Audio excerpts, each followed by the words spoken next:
Students, next देखते हैं। Next हमारे पास क्या है। इससे पहले हमने मार्केटिंग देखा है। नेक्स्ट हमारे पास आता है मार्केटिंग मिक्स। मार्केटिंग मिक्स को कहा जाता है हिंदी में विपणन। ये है आपका मिश्रण। अब ये है क्या आपका, ये विपणन मिश्रण में अगर देखें ये है क्या आपका, marketing mix is the mixture of all policies adopted by manufacturers in the market for success। यानी मार्केटिंग मिक्स क्या है। मार्केटिंग मिक्स आपका वो सारी की सारी पॉलिसीज़ हैं जो कोई मैन्युफैक्चरर एडोप्ट करता है। किस चीज़ के लिए मैन्युफैक्चरर एडोप्ट करता है? मार्केट में सक्सेस प्राप्त करने के लिए, यानी मार्केट के अंदर सफलता प्राप्त करने के लिए। जैसे एग्जाम्पल के लिए अगर देखें, कोई प्रोडक्ट अगर मार्केट में लॉन्च किया जाता है, कोई प्रोडक्ट होता है, तो मैन्युफैक्चरर क्या करता है, उसकी 3 वैरायटी बना देता है। एक आपका बेस्ट क्वालिटी है,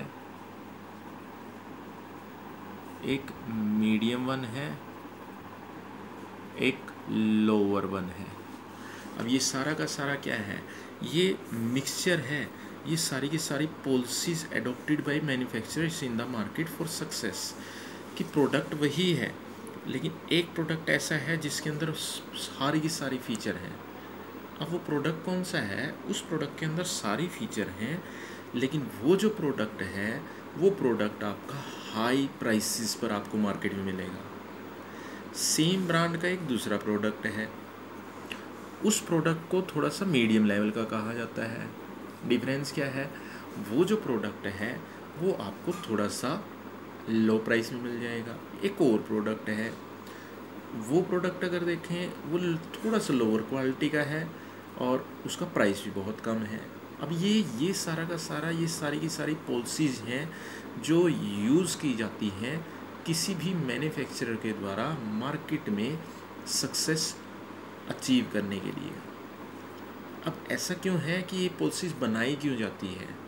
क्योंकि जो मैन्युफैक्चरर है उसको पता है कि मार्केट में जो कस्टमर हैं, कस्टमर के डिफरेंट टाइप होते हैं। अब अगर एक प्रोडक्ट के अंदर आपकी एक ही वैरायटी हो, उसका हाई प्राइस, उसके अंदर सारी फैसिलिटीज़ हों, तो वो हाई प्राइस पर मिलेगा। अब उसके कस्टमर कौन से होंगे? उसके कस्टमर होंगे केवल रिच पर्सन्स। लेकिन जो मीडियम इनकम पर्सन्स हैं या लो इनकम पर्सन्स हैं थोड़े से, वो सारे के सारे उसके कस्टमर नहीं बनेंगे। अब रिच इनकम पर्सन तो बहुत कम होते हैं, तो रिजल्ट क्या निकलेगा कि मार्केट के अंदर उतनी सक्सेस नहीं मिल पाएगी, उसकी उतनी सेल नहीं होगी प्रोडक्ट की जितनी होनी चाहिए। तो मैन्युफैक्चरर क्या करता है, एक ही प्रोडक्ट को फीचर वाइज उसके अंदर डिफ्रेंशिएट कर देता है, यानी उसकी जो विशेषताएं हैं वो कम ज़्यादा कर देता है। प्रोडक्ट वही है, ब्रांड वही है, जस्ट उसकी फीचर्स डिफरेंट है। फीचर्स डिफरेंट होने से रिजल्ट क्या निकलता है कि फीचर्स डिफरेंट होने से ही वही प्रोडक्ट हर तरह की कैटेगरी में कस्टमर के काम आ जाता है। वही आपका रिच पर्सन के लिए भी यूज हो रहा है, थोड़ा सा महंगा है, कॉस्टली है, कॉस्ट थोड़ी सी कम है, फैसिलिटीज़ भी कम है। कॉस्ट और कम है, फैसिलिटीज़ और कम है। जैसे गाड़ियों में अगर देखें, गाड़ियाँ अगर आप चेक करें, एक टॉप मॉडल आती आजकल अगर देखें, जैसे कोई भी गाड़ी अगर आप चेक करेंगे, जैसे मारुति सुजुकी, सपोज करें मारुति सुजुकी आपकी स्विफ्ट डिज़ायर है, एक टॉप मॉडल मिलेगा, एक आपका लोअर मॉडल मिलेगा और एक दोनों के बीच का मॉडल मिलेगा। डिफरेंस क्या है? डिफरेंस आपका उनकी फीचर्स का ही है। दूसरा अगर देखें, दूसरा एक और चीज़ है, दूसरा अगर देखें वो सारी की सारी पॉलिसीज़ का ही रिजल्ट है कि जो मैन्युफैक्चरर वो है वो क्या करता है, मार्केट के अंदर सक्सेस अचीव करने के लिए वो मार्केट के अंदर डिफरेंट प्राइस के डिफरेंट फीचर्स के एक ही प्रोडक्ट की कई क्वालिटी मार्केट में लॉन्च कर देता है कि जिसको जो सूटेबल कर लगता है, जिस कस्टमर को, वो अपने अकॉर्डिंग मार्केट से परचेज कर सकता है। जैसे पॉलिसीज़ कई बार क्रेडिट सेल की भी हो सकती हैं। अब सपोज़ करो मार्केट में जो आपका मैन्युफैक्चरर है वो क्या करता है, वो ये कहता है कि अगर आप फुल पेमेंट अगर अभी करेंगे, प्रोडक्ट को परचेज़ करने पर अगर आप फुल पेमेंट करेंगे तो आपको 5% डिस्काउंट मिलेगा। अगर 50% पेमेंट कर देंगे तो आपको डिस्काउंट नहीं मिलेगा। और अगर आप कोई पेमेंट नहीं करते और आप पेमेंट करते हैं, पेमेंट के लिए आप 1 साल का टाइम मांगते हैं, तो आपको 10% इंटरेस्ट देना पड़ेगा इंस्टॉलमेंट के ऊपर। तो ये हर तरह के कस्टमर के लिए हो गई है। जिसके पास कैश अवेलेबल है उसके लिए भी होगी एक जो पॉलिसी है। एक पॉलिसी उसके लिए होगी जिसके पास कैश अवेलेबल है लेकिन थोड़ा है, उसके लिए भी पॉलिसी हो गई है। एक पॉलिसी उसके लिए भी हो गई है जो उधार में ख़रीदना चाहता है। तो ये सारी की सारी जो पॉलिसीज़ हैं, डिफरेंट पॉलिसीज जो हैं, वो एडोप्ट करता है कौन? मैन्युफैक्चरर, मार्केट में सक्सेस अचीव करने के लिए। तो ये सारी की सारी पॉलिसीज़ का जो मिक्सचर है वो मार्केटिंग मिक्स कहा जाता है। इसके बाद एक हमारे पास आता है एक छोटा सा, यहाँ पर अगर देखें, एक छोटा सा कंसेप्ट आता है और वो है आपका what is product. Product means, जैसे हम बार बार करते रहते हैं, उत्पाद ये बार बार कहा जाता है। तो ये कहता है उत्पाद है क्या, प्रोडक्ट है क्या? Product is a bundle of utilities. Bundle of utilities means ये जो उपयोगिताओं की गठरी कहा जाता है। यानी प्रोडक्ट क्या है वो देखते हैं। अगर हम मार्केट के अकॉर्डिंग देखते हैं या अगर हम किसी कस्टमर से पूछते हैं तो वो क्या कहेगा प्रोडक्ट क्या है? प्रोडक्ट जी आपका मोबाइल प्रोडक्ट है, आपका टीवी ये भी एक प्रोडक्ट है, आपकी कार है ये भी प्रोडक्ट है। लेकिन अगर हम, ये तो हो गया किसी कस्टमर या मार्केट के अकॉर्डिंग, अगर हम मार्केटिंग के अकॉर्डिंग देखें प्रोडक्ट क्या है? प्रोडक्ट हर वो आइटम है जिससे कस्टमर की सेटिस्फेक्शन होती है। हर वो चीज़ है जिससे कस्टमर की सेटिस्फेक्शन होती है।